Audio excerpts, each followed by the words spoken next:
जाया करते थे एहतशाम साहब से ड्रोन दोबारा उसके, रब्ता करने की वो कोशिश भी कर ये रहे हैं, खुद तो मुनाज़िर इस वक्त हमें बता इजराइल भी रहे हैं। और और अमेरिका भी मानते हैं। एहतशाम साहब, अगर आप मुझे सुन सकते हैं तो बताइएगा। इस वक्त जो ईरान के दिफा के हवाले से मैं सवाल कर रही हूँ कि वो मजबूत हुआ है या उसको डेंट लगा है? देखिए जी, मजबूत हुआ है, डेंट नहीं लगा।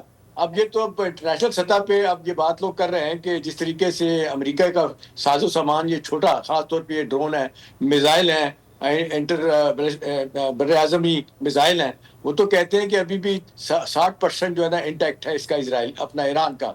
और दूसरी तरफ जो है ना, जिस तरीके से इतनी तेजी के साथ ड्रोन उन्होंने इसराइल को दिए, बाकी मुल्कों को दिए, वो अब खत्म हो गए। अभी देखना है, सिर्फ यही देख लें कि 240 ड्रोन हमले तो ईरान ने यूएई पे किए, और तो जिसको कहते हैं तहस नहस कर दी है यूएई की। इसलिए वो कह रहा था कि जी लड़े, और सारे कूद पड़े इसमें, जीसीसी मालिक भी। लेकिन बाद में उनको एहसास हुआ और वो सॉरी सॉरी करके पीछे हटे, और वो फिर आपने देखा इस चीज में शामिल हो गए। देखिए मारूफ, बुनियादी बात सारी इसमें समझने वाली बात है कि ये अब एमओयू साइन हो गया, प्रेसिडेंट ट्रम्प ने साइन कर दिया। इधर से आप देख लें, ईरान के सदर ने और पाकिस्तान के प्राइम मिनिस्टर ने इसको साइन कर दिया। अब यूएन इसको रेटिफाई कर देगा वहां पे। आप देख लें कि इस हद तक के तैयार थे कि जेडी वैंस ने कहा था कि अपने प्रेसिडेंट ट्रम्प जो है ना वो फ्रांस में है, और वो भी आ जाएंगे इस तकरीब में। अब बड़ी बात जो हुई है, 4 दिन में हुई, आपने देखा कि इन्होंने फैसला किया कि जी नहीं, हम नहीं जाएंगे।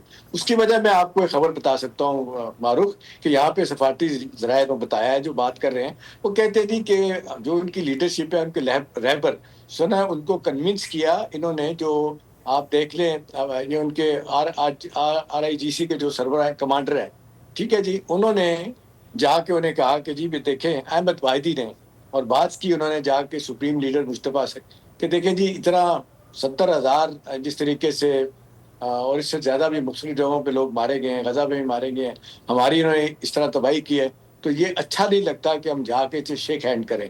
तो ये है कि हम इसी पे रहते हैं। और ये जिसको कहते हैं ऑल ऑफ ए सडन हुआ, और उन्होंने चेंज कर दिया, और उन्होंने कहा कि नहीं जी, हम अगर इस तरह जाते हैं, हाथ मिलाते हैं, तो लोग कहेंगे जी उन्होंने तो इतने आपका नुकसान पहुंचाया, तो हाथ मिला रहे हैं उनसे। बस ये काफी हो गया है। अब इसके बाद 2 महीने 60 दिन तक जो निगोसिएशन होंगी, वो सारी चीजें तय हो जाएगी। अहम बात यह है कि पाकिस्तान का इंटरनेशनल सतह पे जियो पॉलिटिक्स, जियो इकोनॉमिक्स में मारूफ, वो जो पाकिस्तान का सियासी और कहना चाहिए सफारती कद बढ़ा है, वो 3 वजह से। पाकिस्तान का रोल, रिलायबिलिटी है, और रेलेवेंस है।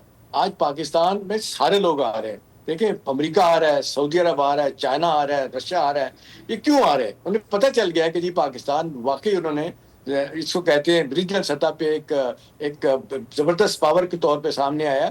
और पाकिस्तान ने इतना बड़ा काम कर दिया है जो यूनाइटेड नेशन नहीं कर सका, यूरोपियन यूनियन नहीं कर सकी, अरब लीग नहीं कर सकी, उसके बाद आप देख लें जीसीसी मालिक नहीं कर सके। पाकिस्तान ने करके दिखाया, किस तरह बिठाया दोनों को, इस्लामाबाद पे हाथ भी मिलाया, और इसको हिस्टोरिक डिक्लेरेशन, इस्लामाबाद डिक्लेरेशन का नाम दिया गया।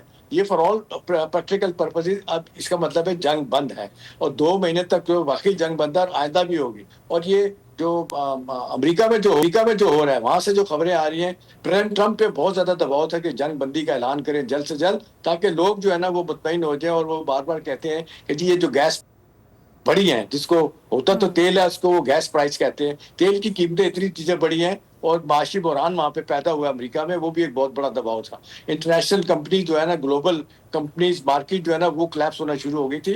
तो ये एक बहुत बड़ा मंजर खौफनाक सामने आ रहा था कि जंग 1 महीना और चलेगी तो फिर मामला जो है ना बिल्कुल बैठ जाएंगे। अभी देखिए, तेल की 3 दिन से सप्लाई बहाल हो गई है, सारे लोग वहां से जहाज जा रहे हैं। अमेरिका ने ब्लॉकेट खत्म कर दिया है, ईरान ने इसको खत्म कर दिया। अब ये क्या चीजें तय होंगी कि जी ये इसको चलाएगा कौन, वो वहां पे बैठ के फैसला करेंगे। कतर और ईरान मिलके इसको अपना देखेंगे, ये तो इनका है ये आबनाए हुर्मुस को, और वहां पे चीजें ठीक होगी। देखिए, इसके मारूफ बुनियादी तौर पे हमें देखना चाहिए। बहुत सारे लोग कहते हैं इसके डिविडेंड क्या मिले।